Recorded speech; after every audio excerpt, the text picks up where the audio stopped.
Let me ask you something. What happens when you march 80,000 soldiers into a mountain valley controlled by a man who knows every rock, every path, every place to hide and strike? What happens when you take a massive, slow-moving army into terrain where numbers mean nothing and mobility means everything? You're about to find out. And I promise you, the answer involves 30,000 corpses scattered across Albanian mountains and an Ottoman army so thoroughly destroyed that survivors spent days wandering lost through hostile territory, hunted like animals. This is the Battle of Albulena, September 2, 1457. The day Skanderbeg, George Castrioti, the greatest guerrilla commander of the medieval period, turned an Ottoman invasion force into a slaughterhouse. 80,000 men marched into Albania. Maybe 50,000 walked out. The rest died in a narrow valley where their numbers became their death sentence. This wasn't just another battle. This was tactical brilliance at its peak. Skanderbeg had been fighting the Ottomans for 13 years by this point. He'd won dozens of battles, mostly through ambush, hit-and-run tactics, and using Albania's brutal mountain terrain as a weapon. But Albulena was different. This was the Ottomans committing everything to crush him once and for all. The largest army they'd ever sent against Albania, and Skanderbeg didn't just win. He annihilated them so completely that the Ottoman Empire wouldn't try invading Albania in force for years. This is the story of how 15,000 Albanian fighters destroyed an army more than 5 times their size in a single afternoon. Before we dive into exactly how this massacre unfolded, here's what I need from you. If this video shows you military genius you've never heard about, if it proves that terrain and tactics can beat overwhelming numbers, hit that like button, drop a comment telling me what shocked you most, and subscribe because we're telling the stories that textbooks ignore. No sanitized battles. No oversimplified heroes, just Skanderbeg doing what he did best, turning Ottoman invasions into nightmares. That's all I'm asking. Now, let's go back 567 years and watch Skanderbeg create hell on earth.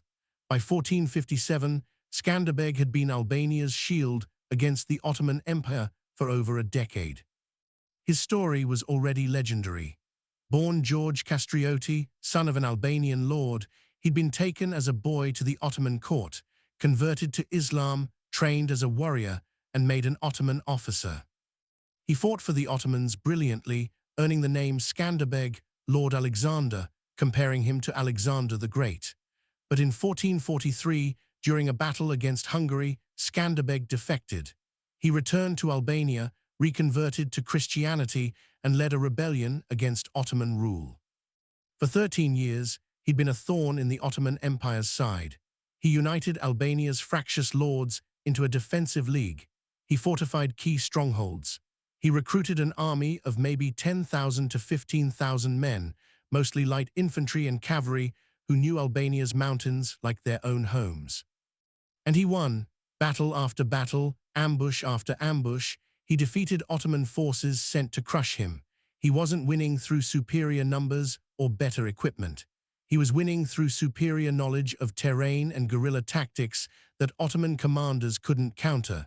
The Ottomans hated him. He was a traitor, an apostate, and worst of all, he kept winning. Sultan Murad II had sent multiple armies into Albania. All failed. Some were ambushed and destroyed. Others were ground down by Albanian harassment until they withdrew. By the time Murad died in 1451 and his son Mehmed II took the throne, Albania was still independent and Skanderbeg was still undefeated. Mehmed II was young, ambitious, and determined to succeed where his father failed. In 1453, he conquered Constantinople, ending the Byzantine Empire. With that triumph behind him, he turned his attention to unfinished business. Albania, that rebellious mountain region that refused to submit, and specifically Skanderbeg, the man who'd made the Ottoman Empire look weak. In 1457, Mehmed decided to end this. He assembled the largest army the Ottomans had ever sent against Albania. Sources vary, but most agree on approximately 80,000 men. About 20,000 were cavalry, Sipahis, and other mounted troops. About 40,000 were infantry, including janissaries and regular soldiers. The rest were support troops, engineers, and irregulars. It was a massive force, far larger than anything Skanderbeg had faced before, and it was commanded by Ishak Beg, one of Mehmed's most experienced generals. Ishak Beg's orders were simple: invade Albania, destroy Skanderbeg's army, capture or kill Skanderbeg himself, and pacify the region permanently. To do this, Ishak Beg planned to march through Albania systematically, burning fields, besieging fortresses, and forcing Skanderbeg into a pitched battle where Ottoman numbers would be decisive. It was a sound strategy on paper. In practice, it required the Ottomans to move a massive army through some of the most difficult terrain in Europe. Albania in the 15th century was not easy country. Mountains dominated the landscape. Narrow valleys, steep slopes, dense forests. Roads were few and poor. An army of 80,000 men couldn't move quickly. They needed supply trains, which slowed them further, and every step took them deeper into territory where Skanderbeg had eyes and ears everywhere. Local villagers reported Ottoman movements. Scouts tracked their columns. Skanderbeg knew where the Ottomans were at all times. The Ottomans had no idea where Skanderbeg was. Ishak Beg led his army into Albania from the southeast, moving northwest toward the heartland of Skanderbeg's territory. The march was slow. The Ottomans spread out, trying to cover ground and forage for supplies. Albanian forces harassed them constantly. Small units would attack Ottoman foragers, kill them, and disappear. Scouts were ambushed. Stragglers vanished. It was psychological warfare, making the Ottomans nervous, making them bunch up for security, which slowed them even more. Skanderbeg watched and waited. He had maybe 15,000 men, possibly fewer. Fighting the Ottomans in open battle was suicide. 15,000 against 80,000 meant annihilation unless he controlled the battlefield completely. So he did what he did best. He chose the ground and lured the Ottomans onto it. The location was near the village of Albulena in central Albania. The terrain, there was a narrow valley flanked by steep, forested hills. A river ran through the valley bottom. The valley floor was the only practical route for a large army moving through that region. The hills on either side were too steep for heavy troop movement, but perfect for light infantry and ambushes. Skanderbeg positioned his forces on the high ground on both sides of the valley, hidden in the forests, and then he waited for the Ottomans to march into the trap. Ishak Beg's scouts reported the valley ahead. It was a choke point, yes, but scouting didn't reveal any Albanian forces. The scouts rode through, saw nothing, reported back that the valley appeared clear. This wasn't incompetence. Skanderbeg's men were experts at concealment. They stayed hidden until the trap was ready to spring. Ishak Beg, confident his scouts had done their job and eager to keep moving, ordered the army to march through the valley. On the morning of September 2, 1457, the Ottoman army entered the valley near Albulena. It took hours for an army of 80,000 to file through a narrow valley. The columns stretched for kilometers. The vanguard reached the far end of the valley while the rear guard was still entering. Supply wagons, horses, camp followers, all packed into the valley floor. The Ottomans were strung out, compressed, and vulnerable, and then Skanderbeg attacked. Albanian forces emerged from the forests on both sides of the valley simultaneously. Archers fired from elevated positions into the packed Ottoman column. Cavalry charged down the slopes into the Ottoman flanks. Infantry poured down from the hills, screaming, attacking before the Ottomans could form defensive lines. The attack was sudden, overwhelming, and came from everywhere at once. The Ottomans panicked. Soldiers in the valley tried to turn to face threats from the flanks, but there was no room to maneuver. Units collided with each other. Cavalry tried to charge up the slopes, but the terrain was too steep and they were shot down by archers. Infantry tried to form up, but they were packed too tight, couldn't see their officers, couldn't hear orders over the chaos. The valley became a killing ground. Albanian cavalry hit the Ottoman column in multiple places, cutting it into segments. This prevented Ottoman units from supporting each other. A large army became dozens of isolated groups, each surrounded and fighting for survival. The Albanians had the high ground, the mobility, and the initiative. The Ottomans had numbers but couldn't use them. Beg tried to organize a response. He ordered the vanguard to push through the valley and escape. He ordered the cavalry to charge the Albanian positions and drive them back. Some units obeyed. Most were too engaged in desperate fighting to execute complex orders. The Ottoman command structure broke down within the first hour. Units fought independently, each trying to survive, with no coordination. The Janissaries, the elite Ottoman infantry, tried to form defensive positions in the valley center. They were disciplined, experienced, and dangerous even in chaos. Skanderbeg recognized this and directed concentrated attacks against them. Albanian forces didn't engage the Janissaries directly in sustained combat. They fired arrows, threw javelins, attacked from angles the Janissaries couldn't defend, and melted away when the Janissaries counterattacked. It was guerrilla warfare applied to a pitched battle. The Janissaries held their ground but were slowly worn down. Hours passed. The battle was a chaotic nightmare. Bodies piled up in the valley. The river ran red.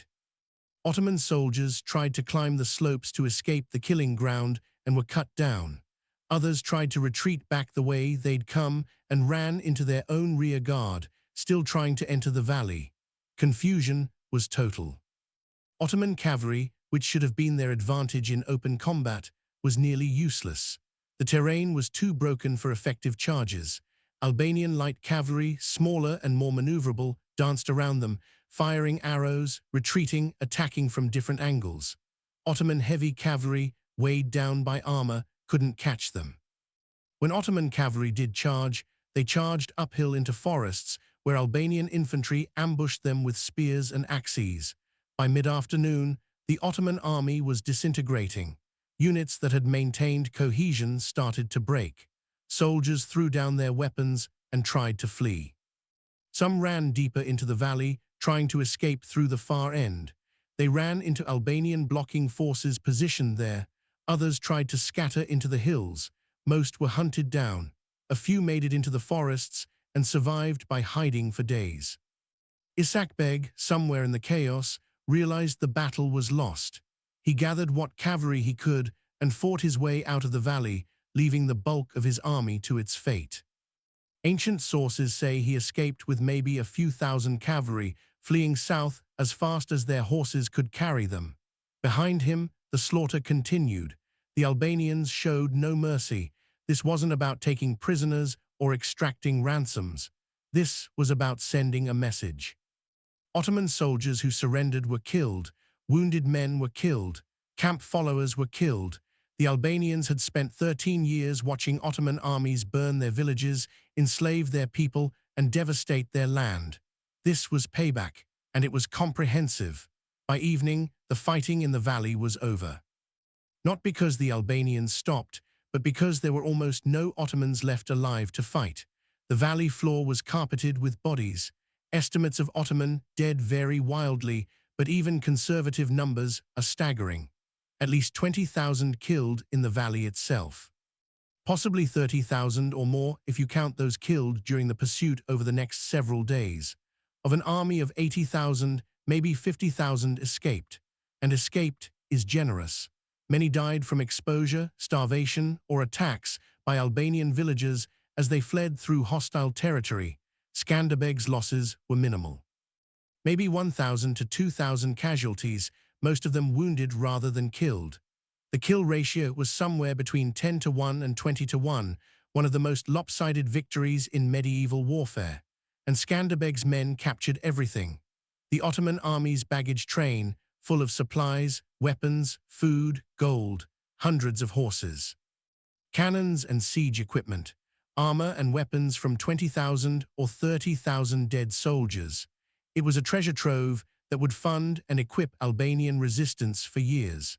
For the Ottomans, Albulena was a catastrophe that echoed all the way to Constantinople. They sent their largest army ever into Albania and watched it get annihilated by a force less than 1/5 its size. The psychological impact was immense.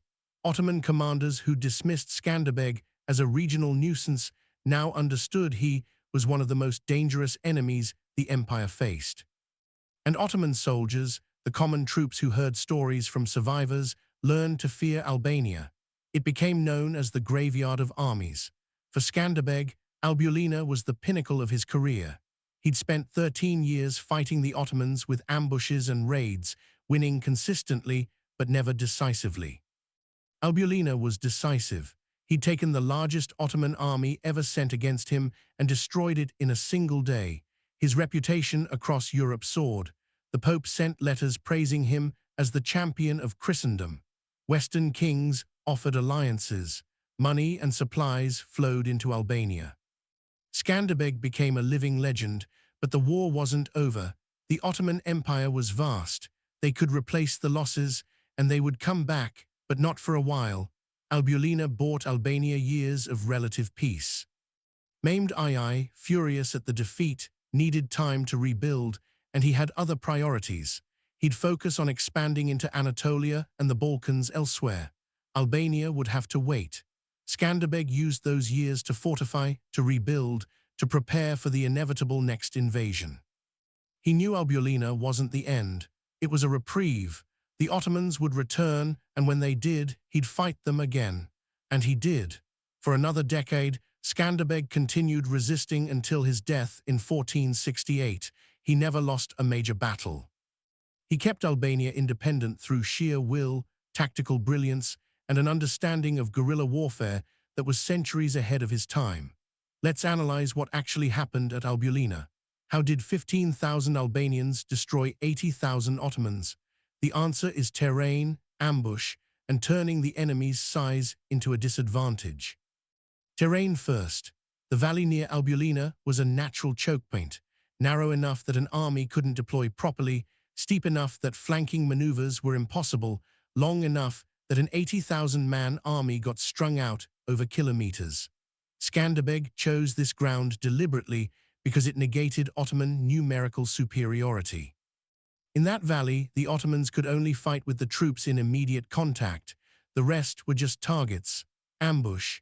Skanderbeg's forces were hidden until the Ottomans were fully committed. By the time the attack came, the Ottomans were in the worst possible position, strung out, compressed, unable to maneuver. The element of surprise meant the Albanians controlled the tempo of the battle from the first moment. The Ottomans were reacting, not acting, and in combat, reacting is losing, turning size into a disadvantage. An 80,000-man army requires massive logistics, supply trains, camp followers, animals, equipment. All of that was in the valley when the attack came. The Ottomans couldn't abandon it, and they couldn't defend it properly. It became an anchor dragging them down, and the sheer size of the army meant units couldn't communicate. Orders couldn't be relayed. Chaos spread faster than any commander could contain. Mobility. Albanian forces were almost entirely light infantry and cavalry. They could move quickly, attack, retreat, attack from a different angle. Ottoman heavy cavalry and infantry were powerful in open battle, but slow and clumsy in broken terrain. The Albanians fought the battle they wanted to fight.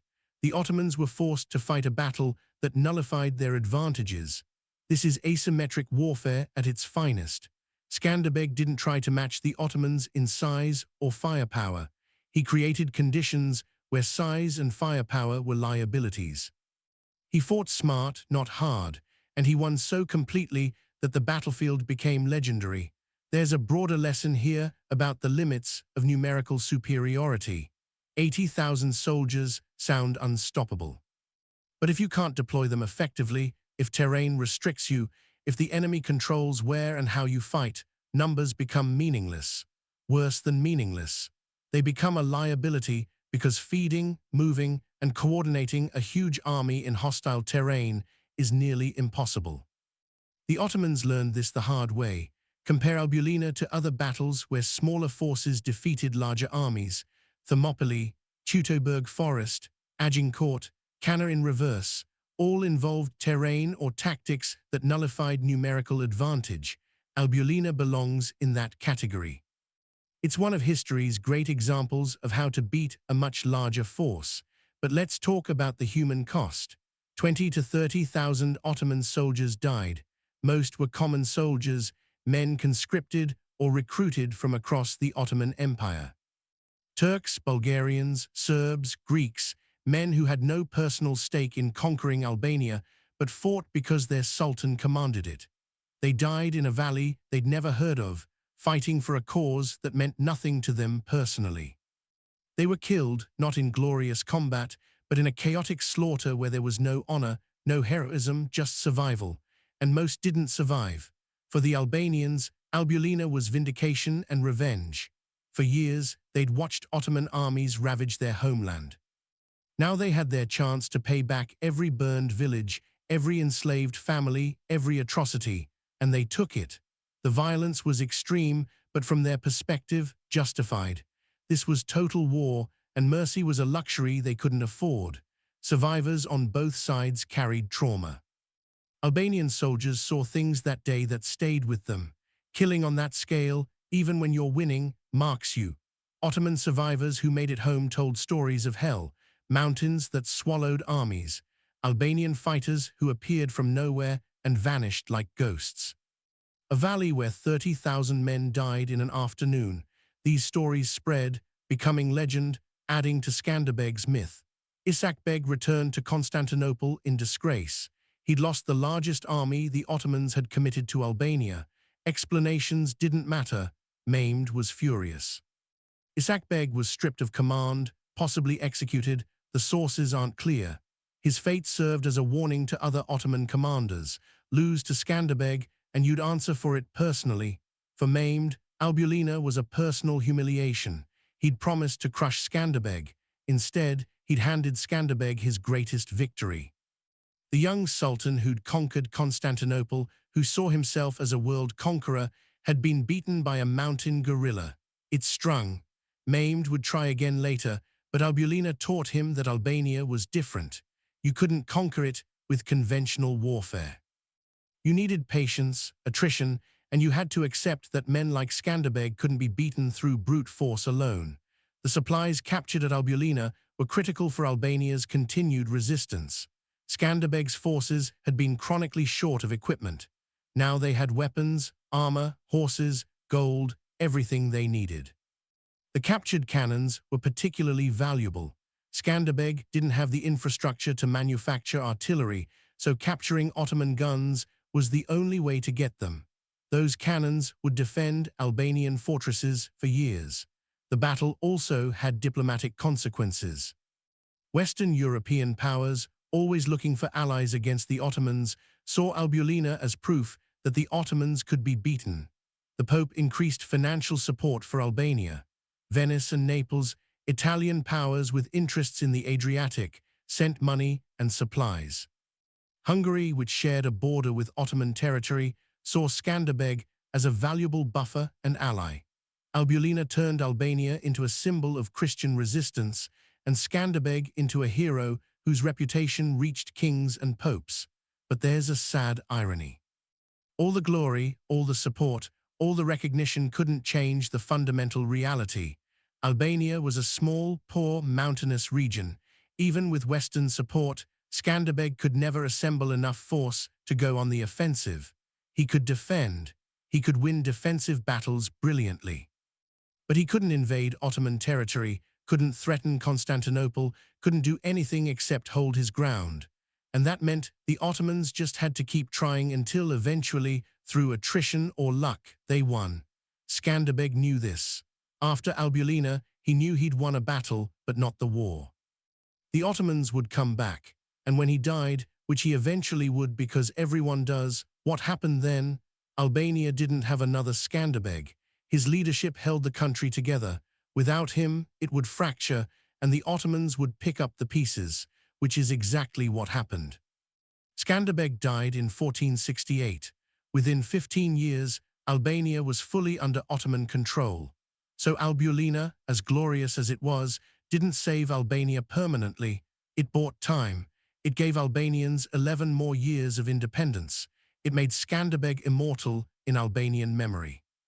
But strategically, it was a delaying action in a losing war. That's the tragedy.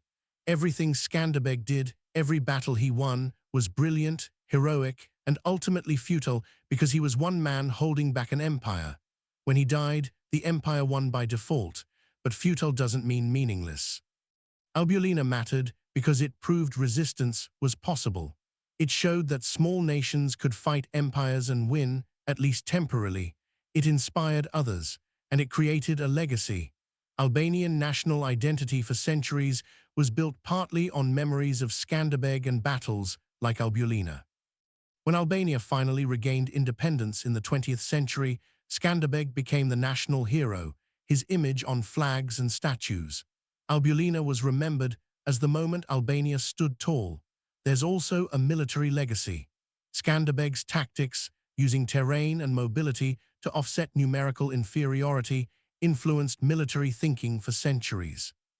Guerrilla warfare, asymmetric tactics, the idea that a smaller force can beat a larger one through superior positioning and knowledge of terrain, all of this was demonstrated at Albulena. Military theorists studied Skanderbeg. Some argue his tactics influenced later guerrilla leaders, from Spanish irregulars fighting Napoleon to 20th century insurgencies. That's speculative, but the principles he demonstrated are timeless. Let's return to the immediate aftermath. The days following Albulena were almost as deadly as the battle itself. Ottoman soldiers fleeing the battlefield scattered into Albanian mountains. They were lost, hungry, demoralized. Albanian villagers, who'd suffered years of Ottoman raids, hunted them down. Small groups of survivors were ambushed and killed. Isolated soldiers were captured, interrogated, and executed. The pursuit lasted days, maybe weeks, as Albanians scoured the mountains for Ottoman stragglers.